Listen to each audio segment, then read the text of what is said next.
Welcome to our college briefing show. Today, we're diving into some hot topics around the world. First up, China is not holding back in condemning the U.S. for capturing Venezuela's President Nicolas Maduro, calling it a hegemonic act that threatens regional peace. The situation has stirred up international tensions, with Chinese social media even drawing parallels to potential actions against Taiwan. Next, we turn to the oil markets. Venezuela's political shakeup might just turn into a big economic wave, especially for Canada. If Venezuela's oil sector revives, it could mean lower prices and more competition for Canadian exports, pushing the country to diversify and strengthen its long-term energy ties. Finally, in Delaware, thousands gathered to honor trooper Matthew Snook, who tragically lost his life working at a DMV. The heartfelt memorial, organized by the Blue Line Network, was a touching tribute and a fundraiser for his family. Please continue to stay tuned as we explore these stories in more detail.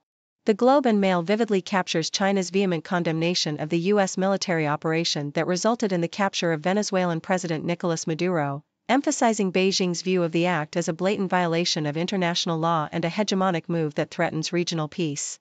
China's steadfast support for Venezuela, dating back to Hugo Chávez's era, underscores its strategic partnership, with Chinese officials reiterating their commitment to strengthening ties amidst this geopolitical upheaval. While Beijing, along with Moscow, has called for an urgent UN Security Council meeting, their response remains cautious, avoiding direct confrontation but highlighting the broader implications of U.S. unilateral actions.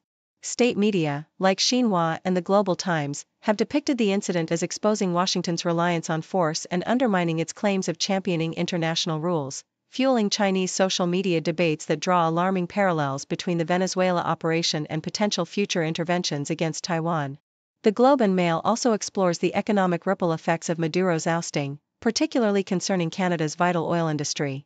Historically, Venezuela was a major supplier of heavy crude oil to the U.S., but decades of sanctions, mismanagement, and declining investment have diminished its output, with current exports primarily directed to China. The potential revival of Venezuela's oil sector, driven by U.S. energy companies, could flood the market with heavy crude, putting downward pressure on Canadian exports, especially in the U.S. market where Canada remains the largest supplier.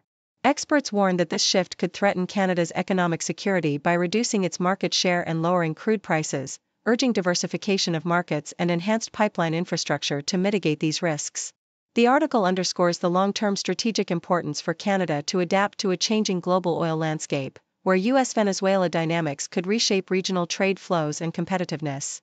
Finally, the analysis details how the U.S. military strike on Venezuela might influence global oil markets, emphasizing increased competition between U.S., Canadian, and Russian heavy oils. President Trump's declaration of U.S. intent to run Venezuela's oil industry signals a potential surge in production, which could flood global markets and push prices downward amid ongoing economic uncertainties. The article notes that, despite the significant reserves, Venezuela's return to pre-sanction production levels would take years, and the immediate impact might be a temporary price dip rather than a long-term destabilization. Canadian exports, which have recently benefited from expanded pipeline capacity and reduced discounts, could face new challenges if Venezuelan crude re-enters the U.S. market at competitive prices. The piece highlights the complex interplay of geopolitics and economics, stressing the importance for Canada to navigate these turbulent waters through market diversification and strategic partnerships to preserve its vital energy exports.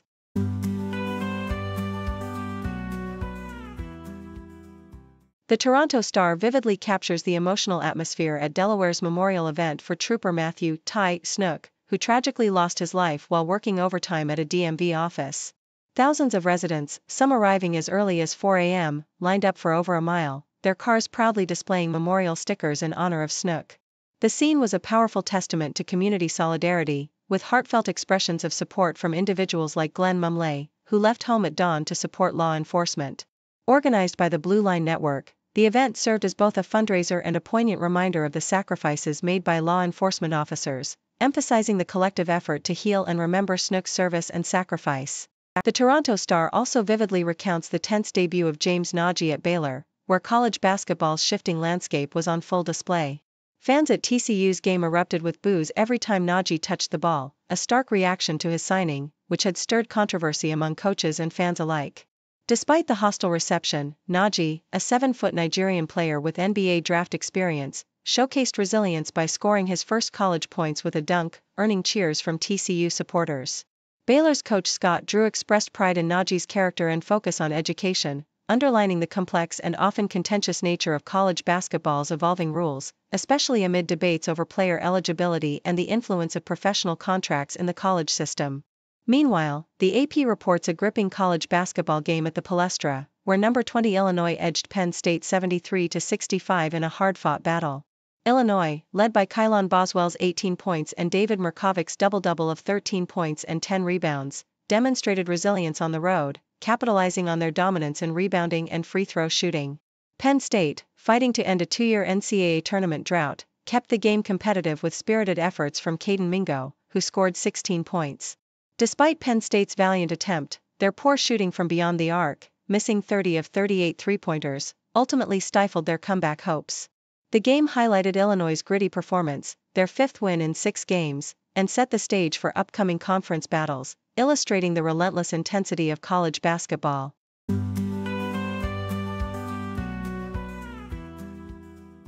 The Independent reports on the UK government's new ban on advertising less healthy foods, which aims to combat childhood obesity by restricting such ads on TV and online from 5:30 a.m. to 9 p.m. This regulation targets products high in fat, salt, and sugar, including soft drinks, chocolates, sweets, pizzas, ice creams, breakfast cereals, and sweetened bread products. The ban is a response to alarming statistics indicating that 1 in 10 reception-aged children are obese, and it is estimated to prevent around 20,000 cases of childhood obesity annually. Experts like Catherine Brown emphasize that while restrictions on advertising are a positive step, they must be part of a comprehensive strategy addressing inequalities and making nutritious options more accessible and affordable. The government hopes that by allowing advertising of healthier versions, the food industry will be encouraged to reformulate products, fostering a long-term shift toward better dietary habits among children. Australian Broadcasting Corporation covers the dramatic and contentious events surrounding the U.S. operation to capture Venezuelan President Nicolas Maduro. The operation, which resulted in Maduro's detention and his flight to the United States, has sparked mixed reactions among Venezuelans worldwide.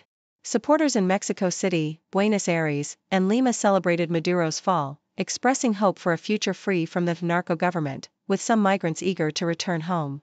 Conversely, Maduro's supporters and critics of U.S. intervention condemned the action, viewing it as an illegitimate violation of sovereignty and an example of U.S. overreach. The incident has deepened regional tensions, with leaders like Colombia's Gustavo Petro and Brazil's Lula condemning the U.S.'s actions, calling for international legal scrutiny and emphasizing respect for sovereignty. The mixed emotions reflect the complex political landscape in Venezuela and the broader mistrust of U.S. foreign policy in Latin America. South China Morning Post delves into the legal controversy surrounding the U.S.'s military operation to detain Nicolas Maduro.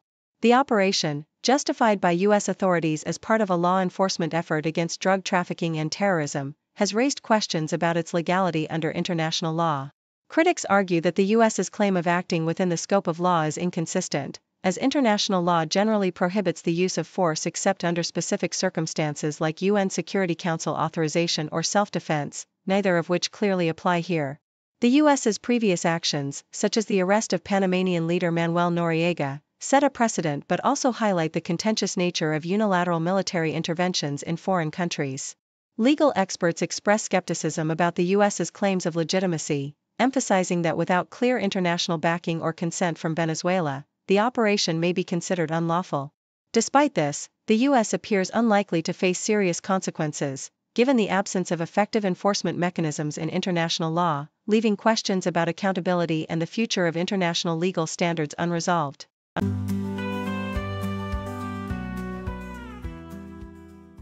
The Australian landscape is witnessing a remarkable surge in the development of quantum technology, with startups like Q-Control and Silicon Quantum Computing leading the charge toward practical applications.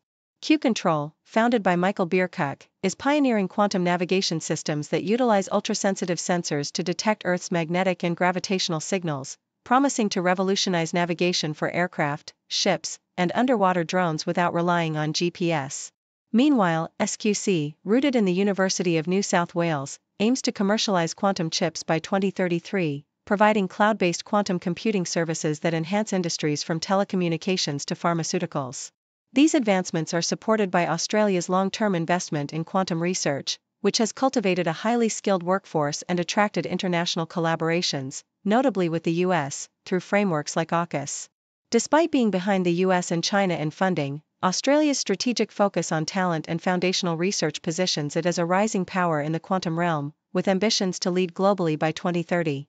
In stark contrast, Switzerland's tranquil ski resort of Crans-Montana was shaken by a devastating fire on New Year's Eve that claimed 40 lives, many of whom were young revelers.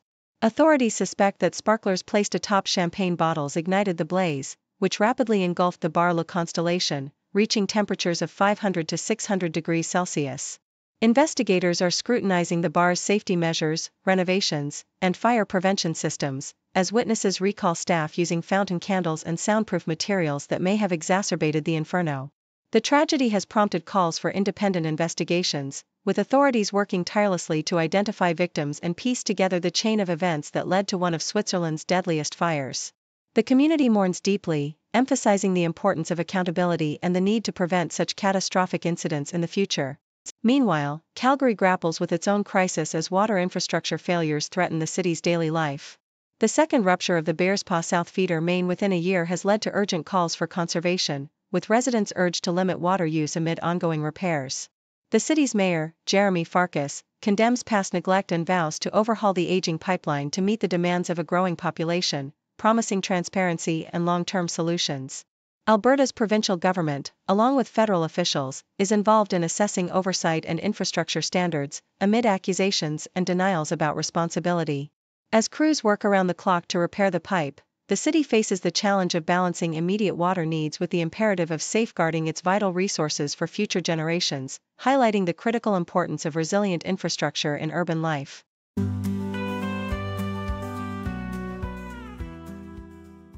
Thank you for tuning in.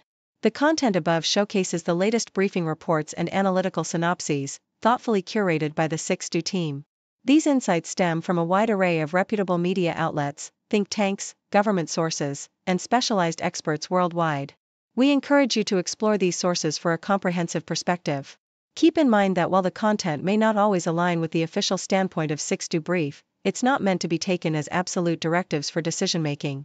Comprising seasoned media professionals, learned scholars, and accomplished scientists, the 6Do team embodies a trailblazing, fully independent media entity.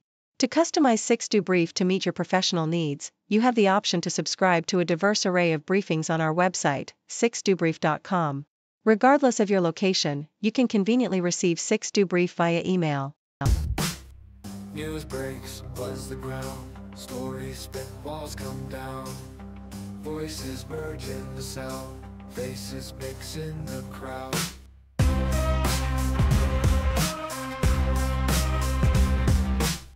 Broadcasters paint the scene, world events on our screen. Every link a different theme, words collide in the stream. 6 degrees connect the dots, background stories more than us. Hear the voices rise aloft, truth unveils in every spot.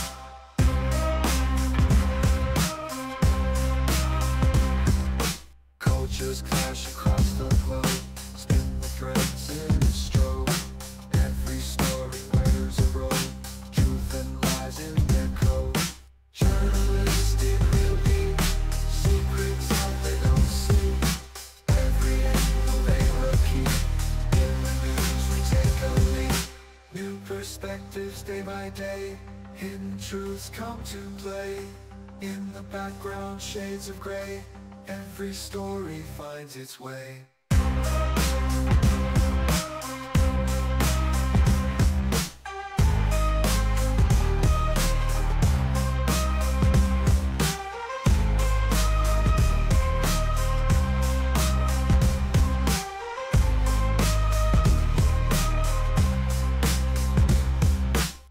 Perspectives day by day, hidden truths come to play. In the background shades of gray, every story finds its way.